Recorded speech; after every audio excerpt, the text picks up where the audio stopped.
Welcome to Real Truth Real Quick. My name's Adam Torno, joined as always by Todd Wagner. Hello, Adam. Hello, friends. All right, Todd, question today is this. What does Jesus mean when he says to hate your family in Luke 14:26? Well, let's answer that. And maybe even to set this up, let's read the actual statement that he said. Why don't you read Luke 14:26? Yeah, here's what he says. If anyone comes to me and does not hate father and mother, wife and children, brothers and sisters, yes, even their own life, such a person cannot be my disciple. Yeah, it sounds pretty extreme. And in fact, it sounds a little bit like a cult, like a negative cult. One of the things, we did a Real Truth Real Quick on his Watermark Community Church, a cult. Turns out Yelp thinks we're number one in Dallas. But one of the attributes of a cult is that they want to separate you from your family and exclude you from outside contact. In fact, you had a story, right?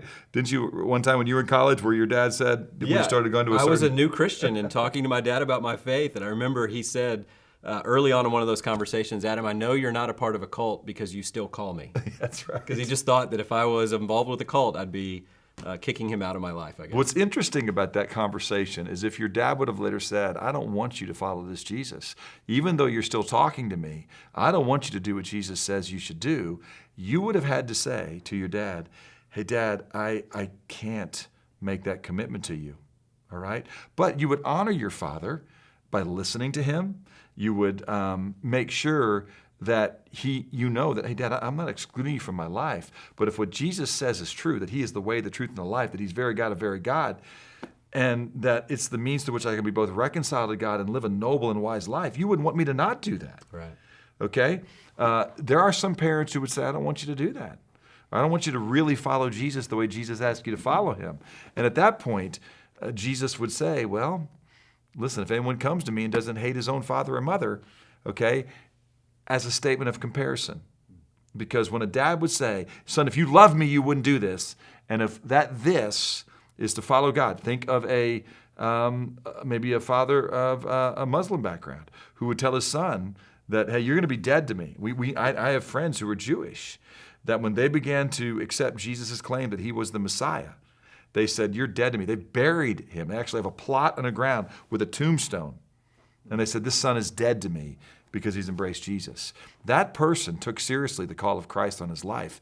He did what Jesus says in Luke 14:27, whoever does not carry his cross and come after me cannot be my disciple. That's the point of the message here. Let's just make it very clear. This is a statement of comparison. When I took vows to love my wife, in effect, I just said, hey, I'm going to leave all past relationships and cleave to you. And I'm going to hold you only unto myself in such a way that the way that I honor you and separate myself to be a devoted spouse to you, it's going to make like I hate all other women by comparison. But that doesn't mean I have to go around hating other women. It should just be obvious that that is my wife. All right? And in fact, let me just kind of even walk this back further. Whatever Jesus meant, what he said in Luke chapter 14, we know it doesn't mean you shouldn't honor your mother and father because that's the first commandment with a promise. Yeah. So when you walk through the 10 commandments, right? So it's like, have no other God before me. Don't make for yourself a graven image or an idol that represents me because I'm not contained in anything. Don't use my name in vain, okay? Remember the Sabbath to keep it holy. And then it gets to number 5.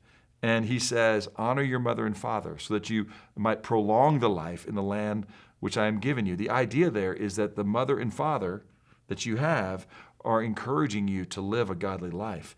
But if you've got a mother or father who aren't trying to have you hedge your bets in your devotion to Christ, after you honor them and listen to them, okay, you never, by the way, and that was Exodus 20:12, and Exodus 21:17, Jesus says, anybody who curses his mother or father shall be put to death or speaks evil of them. So you don't ever do that. You always honor your mother and father. You never curse them or speak evil to them. You don't hide behind your love for God by dishonoring your parents. In Matthew chapter 15, Jesus actually tells the Pharisees, you guys are saying you're so devoted to God, you don't care for your elderly parents. And he goes, you hate God when you don't care for your elderly parents. Your traditions give you an excuse to keep money for yourself so that you can serve the temple, right? He goes, that's hateful.